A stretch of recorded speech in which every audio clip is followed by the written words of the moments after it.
Bismillahirrahmanirrahim. Alhamdulillahirabbil alamin wa bihi nasta'in ala umuri dunya waddin. Allahumma shalli wa sallim ala sayyidina Muhammadin sayyidil anbiya wa sallim ala mutahharin wa sahbihi ajma'in. Tabi'in lahum bi ihsan ila yaumiddin. Amma ba'du. Faqala al-Habib Abdullah bin Amri Muhammad al-Haddad fi kitabih An-Nasaitiniyah wal Nasairiniyah. Ila qaulihi radhiyallahu anhu wa qala radhiyallahu anhu. Qala al-Hasan al-Basri rahimahullah, ya'khudhu ahaduhum ad-dirhama ala dhufrihi fayukhbiruka bi zinatihi, ya'ni min shiddati ma'rifatihi bi umurid dunya. Qala law sa'altahu an syurutit taharah was salati lam ya'rif syai'an minha. Intaha ma'nahu. Wa alal jumlah fal jahlu ra'su syurur wal balaya kulliha fit dunya wal akhirah. Walau ijtama'a 'alal jahili a'da'uhu liyadurruhu lam yaqdiru ay yadurruhu bimithli ma qad darra bihi nafsahu. Kama qala al-qail ma yablughul a'da'u min jahilin ma yablughul jahilu min nafsihi. Wa kama qala al-akhar wa fil jahli qabla al-mauti mautun li ahlihi fa ajsaduhum qabla al-quburi kuburu. Thumma innal jahlal madhmuma 'alal itlaq huwa ayyajahalal insanu minal ilmi ma faradallahu alaihi ilmahu. Fahdhar ayyuhal akhu min dhalik wakhruj min dhulumati jahlika ila anwaril ilmi wa laysa biwajibin 'alaika an tattasi'a fil ilmi bal wajibun 'alaika ta'allumul ladzi la budda laka minhu wa la ghina laka anhu. Tafadhol dibaca halaman 135. Berkata Hasan al-Basri. Bismillahirrahmanirrahim. Berkata Hasan al-Basri radhiyallahu anhu, lantaran terlampau mengenai dunia dan urusannya, seorang bisa mengenal berat uang 1 dirham tanpa melihatnya. Tetapi manakala ditanyakan tentang syarat bersuci dan sholat, ia hanya bisa menggelengkan kepala karena tidak tahu.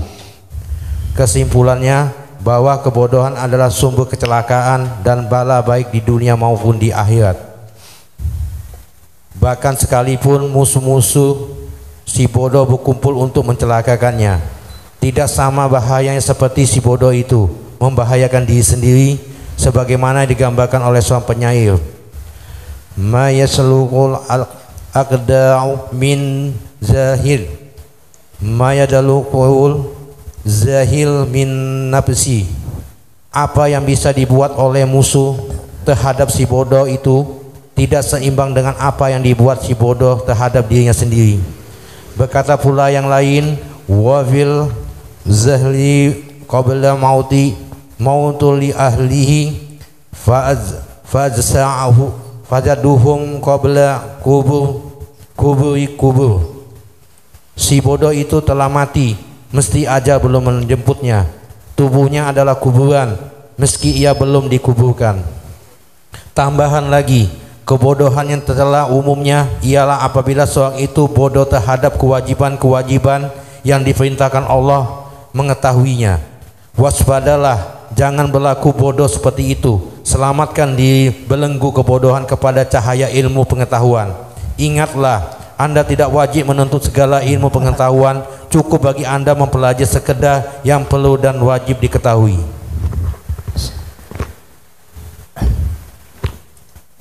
Bismillahirrahmanirrahim. Dari keterangan yang disampaikan oleh Al-Habib Abdullah Al-Haddad, mengutip daripada perkataan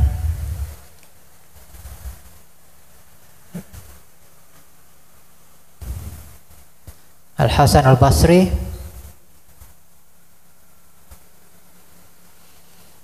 rahimahullah ta'ala,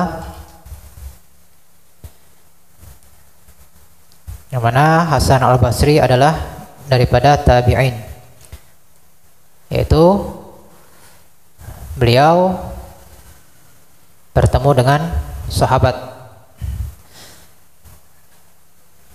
Di antaranya beliau berguru dengan Sayyidina Ali bin Abi Thalib dan sahabat-sahabat lainnya.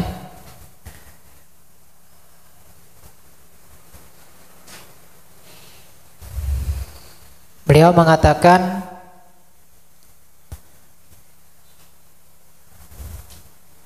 seseorang manakala menguasai urusan dunia,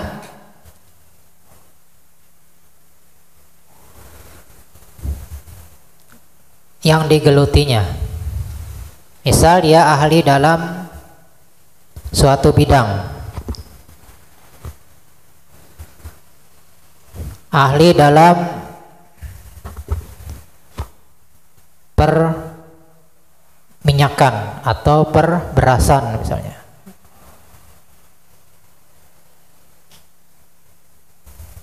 atau benda-benda daripada mata benda dunia.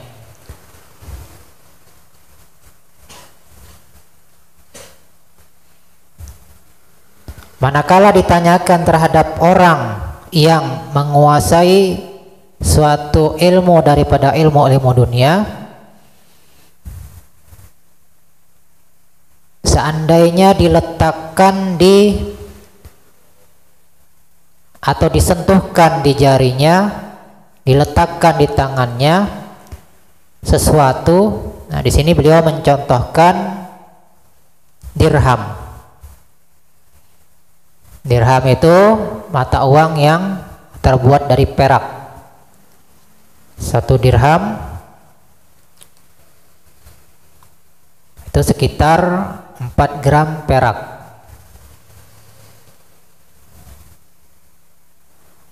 Kurang lebih 4 gram perak nilainya. Manakala diletakkan di tangannya suatu dirham atau 1 dirham, diletakkan di tangan orang yang ahli ini, ahli urusan dirham, dia akan mengetahui sampai secara rinci. Kalau di sini disebutkan timbangannya, oh ini beratnya misalnya 2 gram, walaupun belum ditimbang, begitu dicek persis sebagaimana yang dia perkirakan.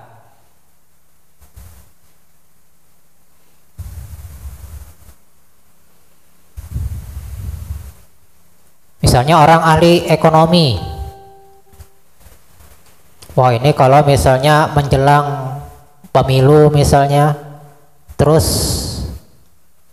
bulan-bulan yang akhir tahun misalnya, itu biasanya ekonomi akan melemah, mata uang rupiah melemah terhadap dolar misalnya. Barang-barang kebutuhan sehari-hari bakal naik. Ya, biasanya pengamat ekonomi misalnya, ternyata begitu sampai waktunya persis sebagaimana yang dia perkirakan. Nah, coba kita saksikan misalnya, entah itu di televisi atau di channel-channel misalnya, atau di bidang lain, misalnya bidang olahraga. Wah ini misalnya klub A ketemu klub B, ini nanti yang menang ini. Dia bisa memperkirakan, memprediksi, wah ini pemainnya lengkap, ini kalau ketemu ini bakal bisa mengalahkan klub B misalnya. Bahkan dia bisa memprediksi kapan terjadi golnya misalnya, saking ahlinya.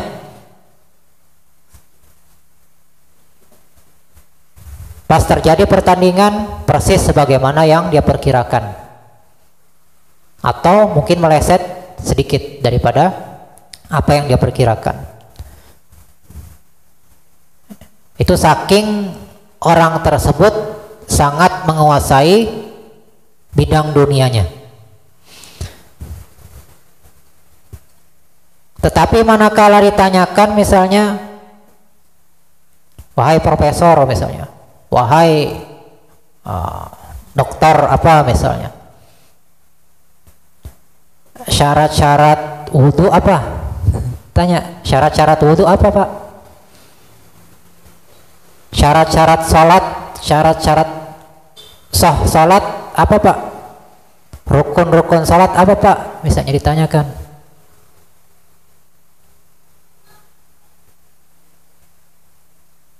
Kadang-kadang dia jawab dengan sok tahu, kadang-kadang dengan sok tahu. Atau kalau dia memang jujur sama sekali, dia bilang nggak tahu.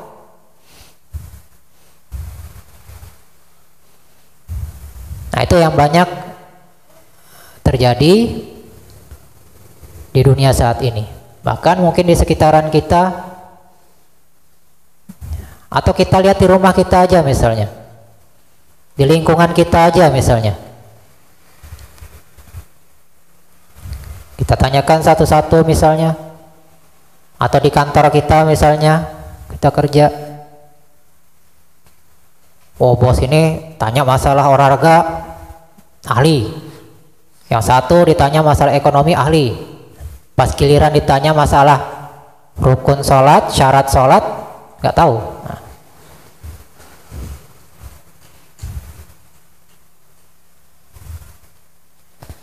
Nah, itu yang banyak terjadi.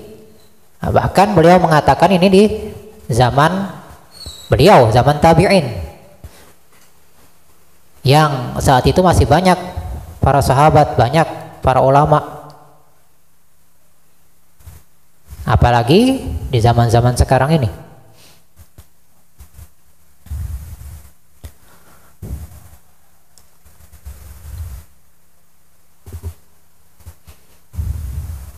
Anak-anak sekarang misalnya usia SMP misalnya, sudah balik lah, anggap 15 tahun, 16 tahun, atau SMA lah.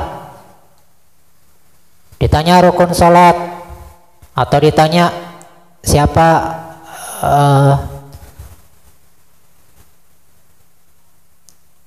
nabi-nabi, bisa sebutkan nabi yang 25, nggak hafal. Tapi ditanya siapa membernya ini, boy band misalnya, hafal dia. Siapa pemainnya klub ini, hafal dia. Tanya artis-artis, hafal. Tapi ditanya masalah agama,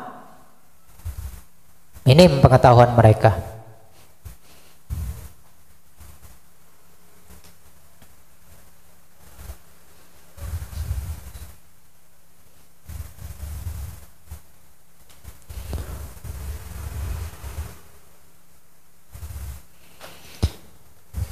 Secara kesimpulannya, bahwasanya yang namanya kebodohan itu adalah sumber segala kejahatan, sumber segala kecelakaan, sumber segala kebinasaan, sumber segala bala bencana musibah, baik di dunia, terlebih-lebih di akhirat.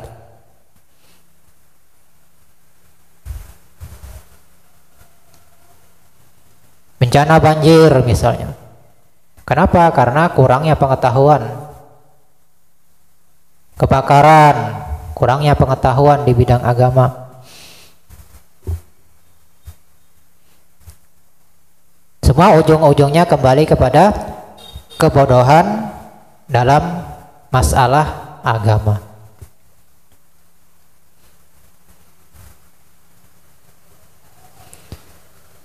Sehingga seandainya ada seorang yang jahil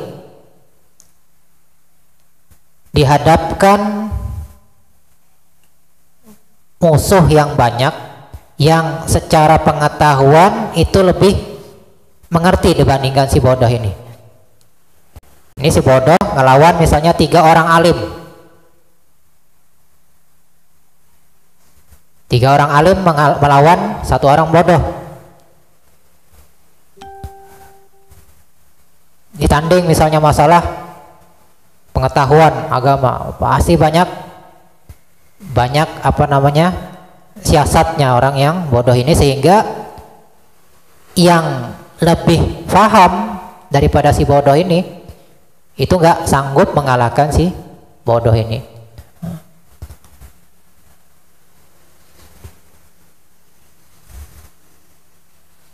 Sebagaimana dikatakan satu syair, ma yablughul a'dau min jahilin ma yablughul jahilu min nafsihi.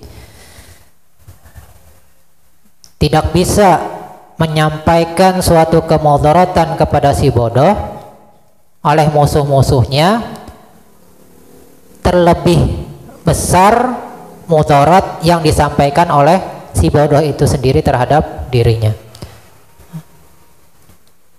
Jadi orang yang alim misalnya melawan si bodoh itu nggak bisa memberi mudarat yang lebih besar dibandingkan mudarat si bodoh itu terhadap dirinya sendiri. Sampai-sampai Al-Imam Syafi'i beliau mengatakan, seandainya aku diajak debat sama orang alim berapa aja aku bisa ngatasi, kata Imam Syafi'i. Tapi kalau orang bodoh satu aja nyerah aku. Nyerah, kata Imam Syafi'i. Jadi kalau orang alim siapa aja sanggup Imam Syafi'i berdebat. Tapi kalau orang bodoh satu aja, kata Imam Syafi'i, udah nyerah aku.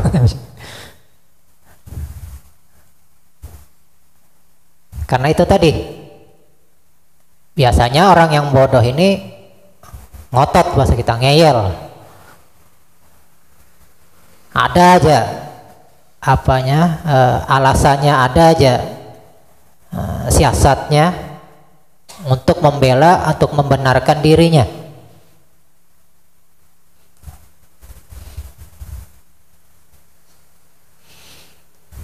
Dan di syair yang lain disebutkan, afil jahli qablal mauti mautun li ahlihi fa jasaduhum qablal kuburi kuburu.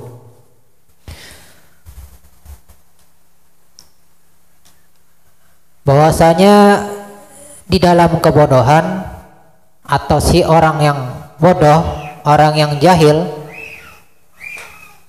itu hakikatnya orang yang mati. Dan tubuhnya itu laksana kuburan. Jadi ruhnya itu sudah mati, ruhnya tidak hidup karena tidak ada ilmu di dalam jasad tersebut.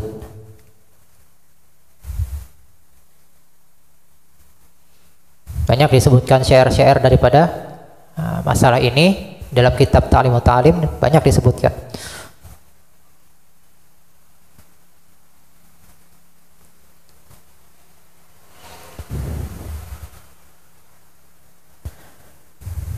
Nah, kemudian beliau menambahkan bahwasanya yang namanya kebodohan yang paling tercela secara keseluruhan, secara umum, bahwasanya seorang manusia manakala dia tidak mengetahui ilmu atau sebahagian ilmu yang Allah fardukan atas dirinya untuk mengetahuinya, maka itu adalah suatu kebodohan yang sangat tercela. Kalau dia nggak tahu masalah yang sunnah-sunnah itu nggak apa-apa, nggak masalah. Sholat duha itu misalnya bagusnya mulai jam berapa sampai jam berapa, surah-surah yang dibaca yang afdol surah apa misalnya. Terus cara mengerjakannya bagaimana? Apakah dua-dua atau bagaimana? Nah, misalnya nggak paham, itu nggak masalah, karena itu bukan suatu yang diwajibkan atas dirinya. Tetapi manakala ditanya masalah yang fardu, yang wajib atas dirinya, dia nggak tahu, maka hukumnya kebodohan yang tercela.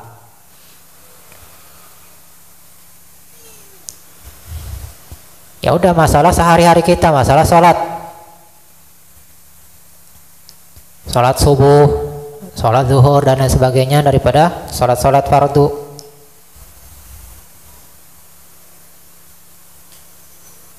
Sudah masuk belum waktu zuhur?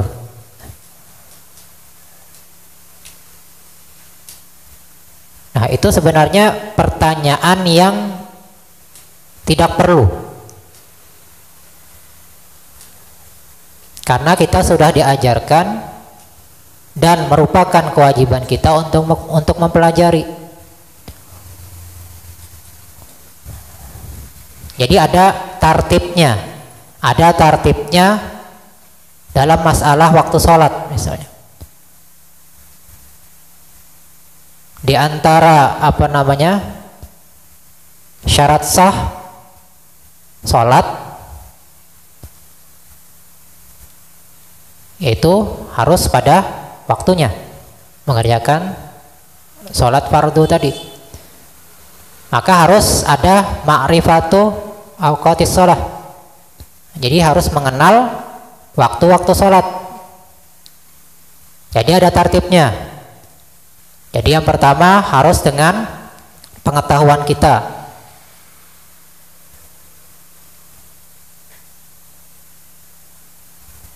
Kemudian misalnya dengan ijtihad. Kalau nggak bisa dengan taklid misalnya. Dan lain sebagainya daripada tartibnya. Jadi nggak bisa kita ambil yang paling bawah misalnya. Langsung taklid. Oh, sana katanya sudah masuk waktu. Wah, ngikut yang di sana, ngikut masjid sana. Nah, sedangkan kita bisa ijtihad misalnya. Bisa ijtihad. Kita bisa mengetahui, oh ini sudah masuk waktu ini. Jadi tidak boleh kita langsung taklid. Misalnya, oh di masjid sana sudah azan. Wah, ikut azan. Nggak bisa langsung seperti itu. Ada tartibnya. Jadi harus dengan pengetahuan kita juga. Wah, ini secara ilmu pelajaran yang sudah kita dapatkan ini sudah masuk waktu zuhur. Misalnya. Nah, kalau misalnya ternyata untuk mengetahui waktu tersebut misalnya ada kendala misalnya siang hari, wah ini mati lampu, gelap, mendung, hujan misalnya, terus jam-jamnya misalnya mati semua, nggak ada cara mengetahuinya, nggak ada dengan melihat matahari misalnya, dengan melihat bayangan matahari misalnya, nggak ada. Ijtihad misalnya nggak bisa ijtihad, baru bisa ke taklid. Oh di sana sudah azan. Nah taklid juga nggak bisa, nggak satu itu belum memenuhi syarat taklid dan lain sebagainya. Jadi nggak serta merta langsung taklid, nggak bisa. Jadi ada urutannya, ada tartibnya. Nah itu suatu hal yang diwajibkan atas kita. Jadi perlu kita pelajari. Seandainya nggak tahu juga kita, yang namanya tidak tahu itu tidak bukan suatu keharusan kita untuk alim, paham, mengerti secara tertentu. Yang diwajibkan atas kita menuntut ilmunya.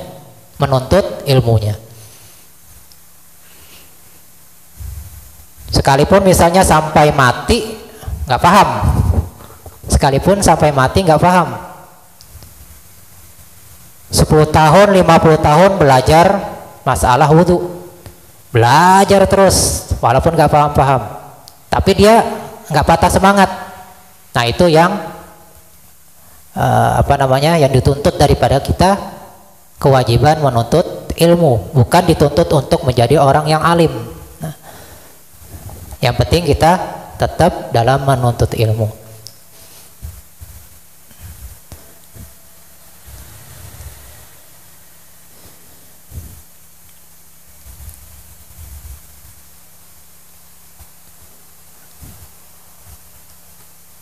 Waspadalah, janganlah berlaku bodoh seperti itu.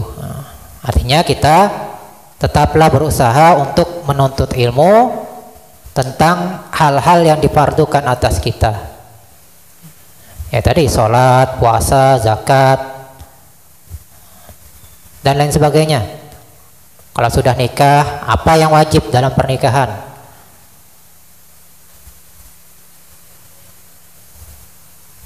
Kalau misalnya berdagang, apa yang wajib dipelajari? Nah, itu harus dipelajari hal-hal yang berkaitan dengan diri kita.